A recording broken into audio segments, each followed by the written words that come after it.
ছিল। One thing for sure, financial sector কোনো সময় ফাইন্যান্সিয়াল সেক্টর এই জায়গায় আসে নাই, কোনো সময় আসে নাই।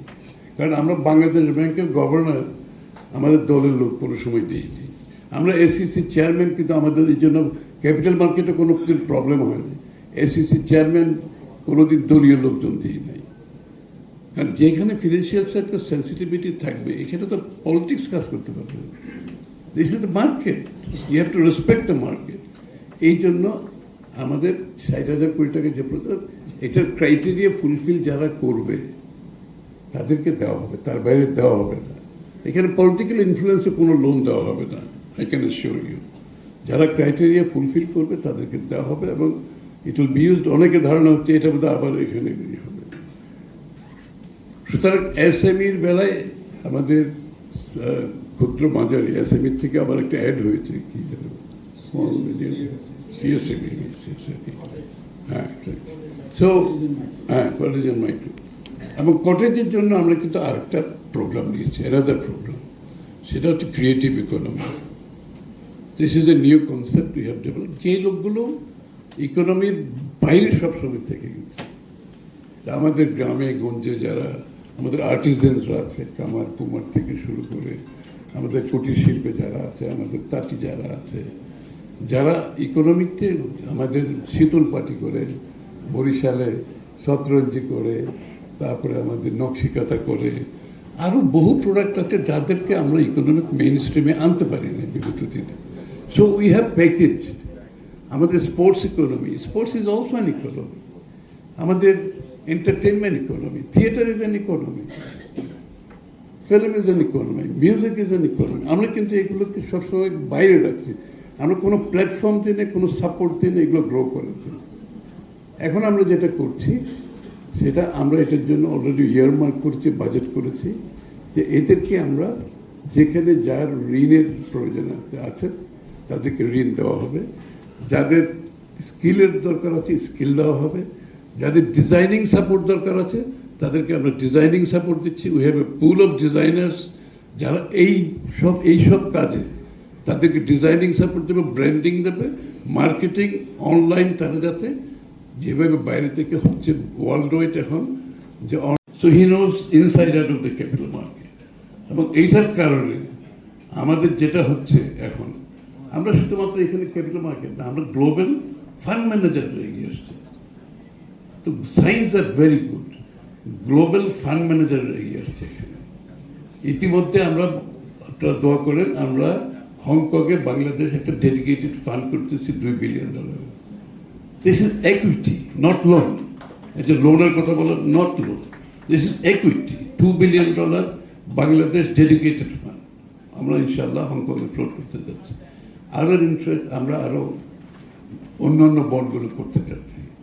আমরা ডলার বন্ড ফ্লোট করতে যাবো। কারণ এই যে আপনারা বললেন যে crowding out the private sector by government borrowing, local bank, এইটার থেকে আমরা বেরিয়ে আসতে শর্ট টার্মে তো আমাদের যেহেতু জিডিপি, ট্যাক্স জিডিপি সো লো, আমার তো কোনো অপশন নেই। তাহলে বড় করতে হচ্ছে ঘুরে ফিরে ওখান থেকে। গভর্নমেন্ট রিকভার করতে তো সময় লাগবে। এটার জন্য আমরা অল্টারনেটিভ ফাইন্যান্সিংয়ে যাচ্ছি। এখন ওই লোনটা আসছে, আমরা একটা ডলার বন্ড প্রিপেয়ার করতেছি, আমরা প্যান্ডা বন্ডে যাব, আমরা স্যামুরাই বন্ডে যাচ্ছি। সো অল্টারনেটিভ ফাইন্যান্সিংয়ের মাধ্যমে আমরা প্রাইভেট সেক্টর, আমরা ব্যাংক থেকে বড়োইংটা কমানোর চেষ্টা। This is A measure, if it tax of, আমি মনে করি অনেকটা প্রাইভেট সেক্টর ক্রাউডিং আউটের যে ইস্যুটা কমে আসবে। আমরা কিন্তু ইতিমধ্যে ব্যাংক বড়োইংটা কিছুটা কমিয়ে এনেছি, বাট ইটস এ প্রসেস, এটা সময় লাগবে কিন্তু। বাট আমরা কিন্তু ওই ট্র্যাজেক্টরি কিন্তু সেটাই, আমরা সেদিকে যাচ্ছি, সেদিকেই যাব, বাট একটু সময় লাগবে এগুলো কাজ করার জন্য। ট্যাক্স বাড়ানোর জন্য এই আমরা ট্যাক্স বাড়ানো মানে যারা আছে তাদের উপর বাড়ানোর কথা বলছি না। আমরা নেটওয়ার্ক বড় করার চেষ্টা করছি, এবং যেটা বলেছে মাঝখানে কোথায় যায়, যত টাকা জনগণ দেয় ওইটা তো এক্সট্রাকারে গেলে তো সরকারের তার চিন্তার কথা ছিল না। তো সুতরাং এটার জন্য অটোমেশন ইজ নাম্বার ওয়ান। আমরা যত বেশি ফিজিক্যাল কন্ট্যাক্ট কমে আনতে পারবো, তত বেশি ট্রান্সপারেন্সি শুধু আসবে না, করাপশন কমে যাবে, গভর্নমেন্ট রেভিনিউ বাড়বে। আমরা টোটাল অটোমেশন বারবার বিগত দিনে আপনারা শুনেছেন automation have been deferred for obvious reason. Automation deferred করছে এই কারণে যে ট্রান্সপারেন্ট হলেই তো যে মাঝখানের যে বিষয়টা বলছে জনগণ যেটা দেওয়ার সরকার যেটা পায় তার মাঝখানে যেটা ওটা তো সুবিধা হবে না, এই জন্য অটোমেশন কোনো সময় করা যাচ্ছে না। এখন আমরা টাইম ফ্রেম করে দিয়েছি, ইউ হ্যাভ দিস টাইম, এর মধ্যে অটোমেশন কমপ্লিট হবে। দিস গভর্নমেন্ট আমরা যতই ডিসিশন দিচ্ছি with time frame, nothing is open ended, এবং আমরা আশা করছি খুব যত দ্রুত সম্ভব অটোমেশনটা আমরা কমপ্লিট করতে পারবো, নট অনলি ইন